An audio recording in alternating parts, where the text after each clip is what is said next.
Hi guys! Good morning! So, today ay nilabas ko pala guys yung aking pillows dito. Yan, kasi doon banda guys. So, tingnan nyo, hindi ko na maayos-ayos yung doon banda.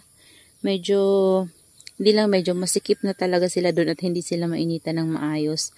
Hindi ko pa maayos yung net nila doon guys. And, dito naman guys ay nainitan. So, nilagay ko na lang dito yung mga pillows ko. Pillows pala.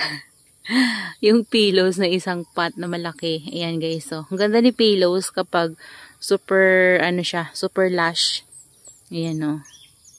Diba? So, yung aking naman guys, siguro mamaya kapag may time tayo ay ko siya guys. Ayusin ko yung ating ruby necklace. And kumangunguha ko ng cuttings dun sa mga naka-rain or shine kasi namamayat na sila dun banda guys kasi siguro kulang sa sunlight and kailangan na din nilang palitan ng soil mix and yung mga ruby necklace ko guys na nandito naman sa medyo dito sa banda sa pinakadulo. Sila guys parang nalusaw, ewan ko ba? Kahit na dinilig ko naman sila pero nalulusaw. So, ililipat na ng area, papalitan ko ng soil mix, so lalagyan ko ng garden soil and then lalagyan ko sila ng panibagong tanim na ruby necklace pa kasakaling mapalash natin at maparami pa ulit natin sila kasi baka guys maubos na naman. So kahapon nakapag-propagate ako dito, ito ng orchids. Ayan, yan yung orchids guys na namumulaklak na mabango. Ayan, ito kinuha ko to kahapon. Tapos, nisprayhan ko sila ng 7 at saka ng detain. Ayan, kasi para iwas fungus and then, na din guys, yung may, insekto. Ayan. So, ayan sila guys. Yung mga nakatanim kasi dyan guys, namatay eh. So, yan na lang yung ilagay ko kasi yan mabait naman siya. Ayan.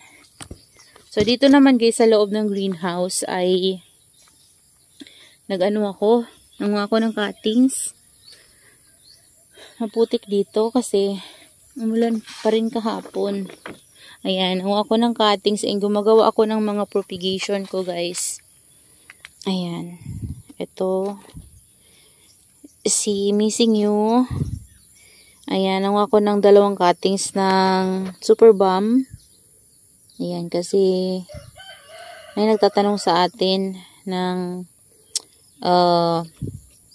pambenta ng mga ganito. So, kailangan ko maraming propagation. Ayan, tas nanguha ako ng claret. Ayan, yung free sa akin ni Ma'am Jen before guys, kinuhanan ko na ng cuttings. Kasi lumalago na siya guys. Ito nilabas ko na guys kasi doon sa area niya hindi siya mainitan ng maayos. So, kailangan kasi nito ng init. So, nilabas ko na siya guys. Ayan o. Ayan, nilalagay ko siya sa nainitan. Ayan sila guys, yung mga na-propagate ko. Si Pink Puppet. Ito naman, galing siya dito guys. Ayan, kinat ko siya dito. Meron ako dito nakita ko mashi yung pinakapuno niya. So, nilagay ko muna dyan para may air dry. Ayan. Yan sila guys. Tapos, yung mini bell ko, ito yung isa. Pero yung 3 guys ay nandito.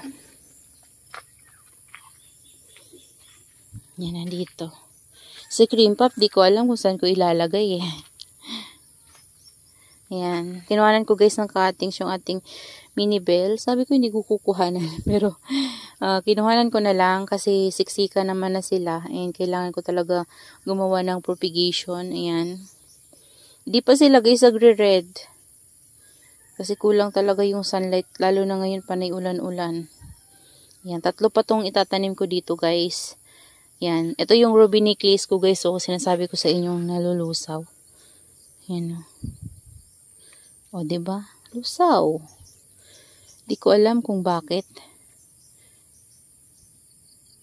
Kailangan talaga nito ng garden soil siguro guys. Nalagyan ko na lang siya ng garden soil. Ito, wala din tong garden soil. Yan, ito yung ruby necklace ko dito Parang namamayat din. Ano kaya kung ikat ko din guys? Ayan, pero doon na lang siguro sa labas. Kasi ito hindi naman na Yan. Hindi naman siya napapano. So, doon na lang siguro ko sa labas kukuha. May kumain na naman guys, oh. May uod. Saan kaya yung uod dyan? May uod.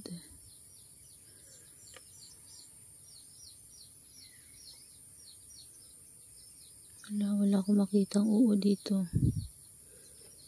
Ayan, ito din guys, oh.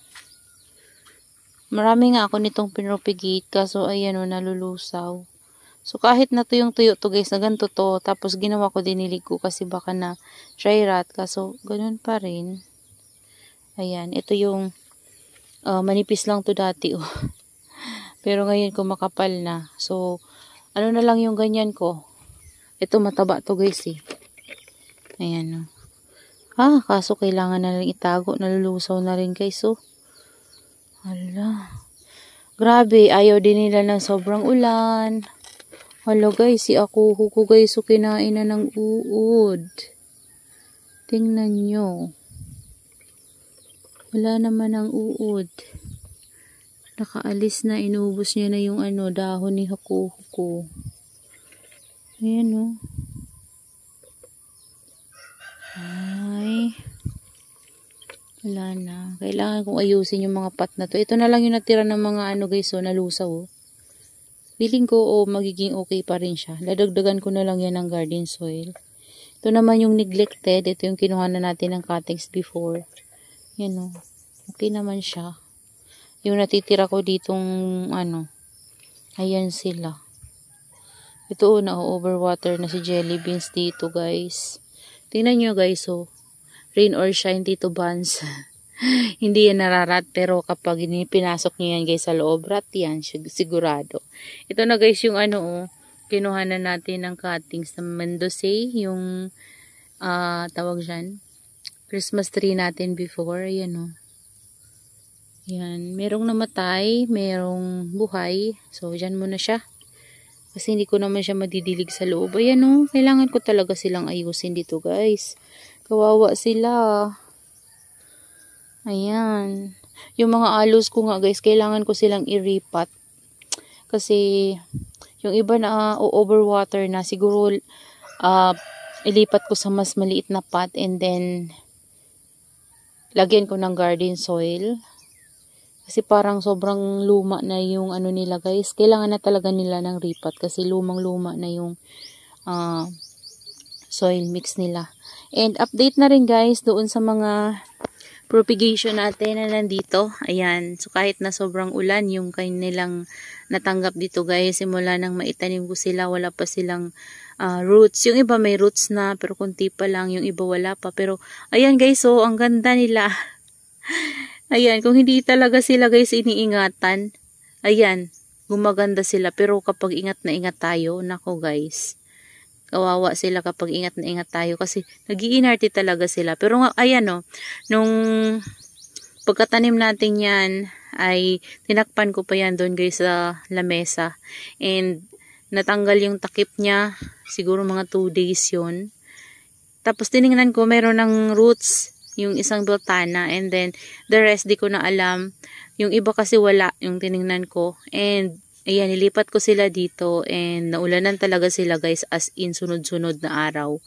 Pero, ayan, buhay na buhay sila guys. So, as in, buhay na buhay. Hanggang ngayon guys, basa pa rin yan kasi umuulan pa rin dito sa amin. Ayan, pero makulay si Fred Ives, oh. Ayan, oh, yung Fred Ives natin. Siguro talaga guys, nagugustuhan talaga nila yung garden soil kasi nilagay ko dyan ay garden soil and then rice lang din na fresh. So, ayan. Sana ay magtuloy-tuloy yung ganda nila guys. And marami tayong pwedeng mabenta dito kapag may bumili. Ayan. So, para din guys, makabawi man lang sa gastos dito sa sa garden. Kasi, syempre, binibili din natin yung halaman, yung ating mga pots. So, kailangan din natin mag-propagate para makaano man lang guys pang maintenance ng ating mga plants kasi bumibili tayo ng insecticide, pampataba sa kanila. So, ito nga, wala pa tong pampataba. Hindi ko pa to nalalagyan. Hindi pa ako nakakabili. So, yun na lang muna sa ngayon guys, yung ma-share ko sa inyo. Natutuwa lang ako dito sa ating mga propagation din. Kasi kahit na ganun yung ginawa ko sa kanila ay okay na okay pa rin sila. Hindi sila napano. So, yan lang guys. Maraming salamat po sa inyong panonood and see you on my next vlog. Happy gardening everyone. Bye!